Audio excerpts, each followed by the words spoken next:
નમસ્કાર બાલ મિત્રો, યુટ્યુબ ચેનલમાં આપનું હાર્દિક સ્વાગત છે. આજે આપણે ભાગ નંબર 32 દાખલો નંબર 19થી 26 સુધીના દાખલાનું સોલ્યુશન મેળવશું. ચાલો, દાખલો નંબર 19.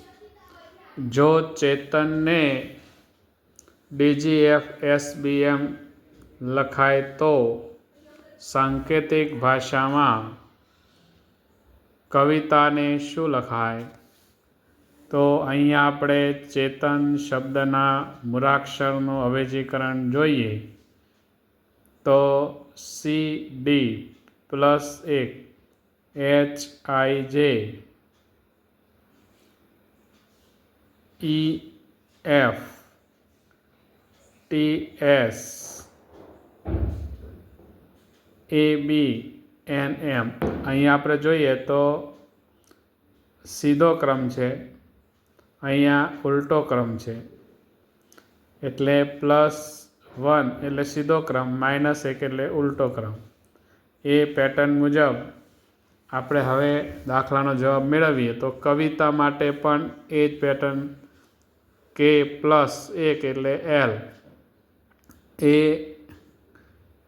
ZA ઉલટો ક્રમ, VW સીધો ક્રમ, IH ઉલટો ક્રમ, TU સીધો ક્રમ, AZ ઉલટો ક્રમ. એ મુજબ જવાબ આવશે LZWHUZ. એ આપણો જવાબ આવશે. દાખલો નંબર 20. જો 5 ને EVIF અને પ્રવીણ ને NIVARP લખાય તો એ જ સાંકેતિક ભાષામાં શિલ્પા માટે શું લખાય? અહીંયા મૂળાક્ષરોનો ક્રમ જોઈએ તો 5 માટે ઉલટો ક્રમ છે E, V, I અને F. તે જ રીતે પ્રવીણમાં પણ આપણે જોઈએ તો ઉલટો ક્રમ છે N, I, V, A, R, P. આ પેટર્ન મુજબ હવે આપણે જવાબ મેળવશું. શિલ્પા, તો એનો ઉલટો ક્રમ શું થશે? તો A, P, L, I, H, S.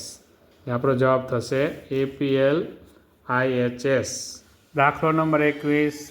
જો 10 ને UGKQ સાંકેતિક ભાષામાં લખી શકાય તો રેટને શું લખી શકાય? તો અહીંયા આપણે જોઈએ તો T10, તો મૂળાક્ષરોના ક્રમમાં જોઈએ તો TU 1, EFG 2 મૂળાક્ષર ઉમેરાય છે. આમાં NOPQ એટલે 3 મૂળાક્ષર. તે જ રીતે રેટમાં પણ આપણે જોઈએ તો R, તો આ જ પેટર્ન મુજબ જવાબ જોઈએ તો RS ABC T UVW એટલે SCW જવાબ આવશે. દાખલો નંબર 22.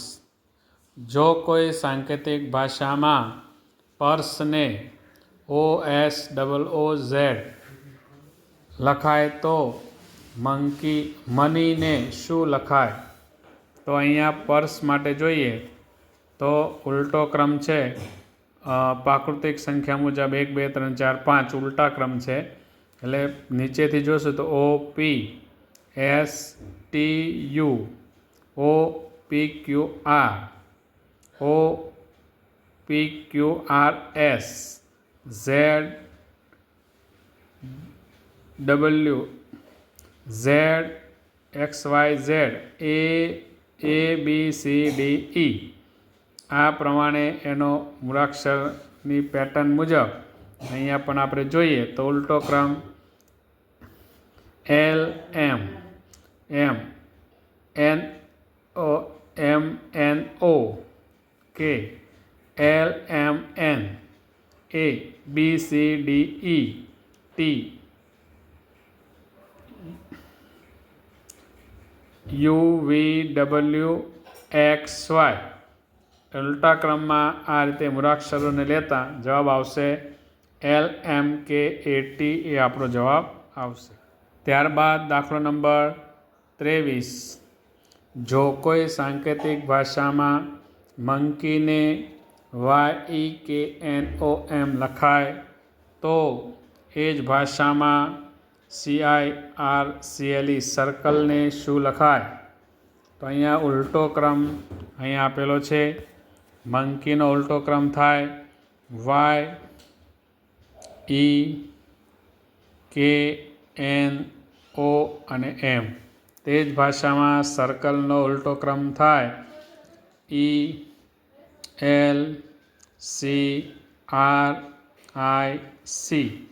એ મુજબ આપણો જવાબ આવશે ELCRIC. ત્યારબાદ દાખલો નંબર 24.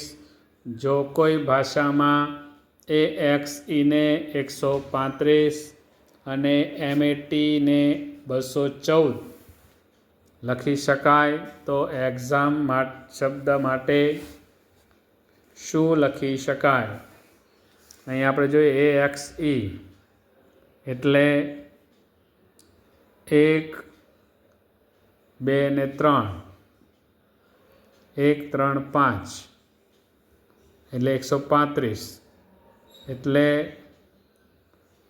આ મૂળાક્ષરોનો જે ક્રમ જે છે એમાં A એટલે 1, X એટલે 3 અને E એટલે 5, M એટલે 2, A એટલે 1, T એટલે 4, 214. તો એ જ પેટર્ન મુજબ એક્ઝામ માટે લઈએ તો E એટલે 5, X એટલે 3, A એટલે 1 અને M એટલે 2 લેશું તો જવાબ આપણો આવશે 5, 3, 1, 2. ત્યારબાદ દાખલો નંબર 25. જો કોઈ ભાષામાં સ્કૂલને 1, 2, 3, 4, 4, 5 અને ટીચરને 6, 7, 8, 2, 3, 7, 9 લખી શકાય તો તે જ ભાષામાં હોર્સ શબ્દ માટે શું લખી શકાય? અહીંયા આપણે જોઈએ તો સ્કૂલ શબ્દ માટેના ક્રમ છે 1, 2, 3, 4, 4, 5 અને ટીચર માટેના ક્રમ છે 6, 7, 8, 2, 3, 7, 9. આ જ પેટર્ન મુજબ હવે આપણે જોવા હોર્સનો શબ્દ માટે શું આવશે? તો અહીંયા H માટે છે 3, O માટે છે 4, R માટે છે 9, S માટે છે 1, E માટે 7. એટલે આપણો જવાબ આવશે 3, 4, 9, 1, 7 એ આપણો જવાબ આવશે. દાખલો નંબર 26.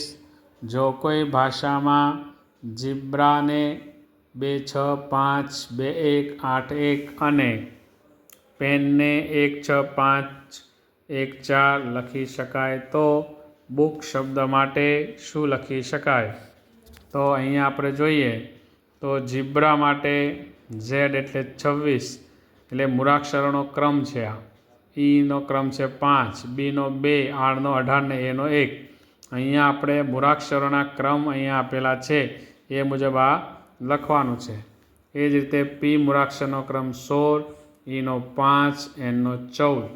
તો આ મુજબ આપણે જોઈશું તો બુક શબ્દ માટે બી એટલે 2 ક્રમ, O એટલે 15, O એટલે 15, K એટલે 11.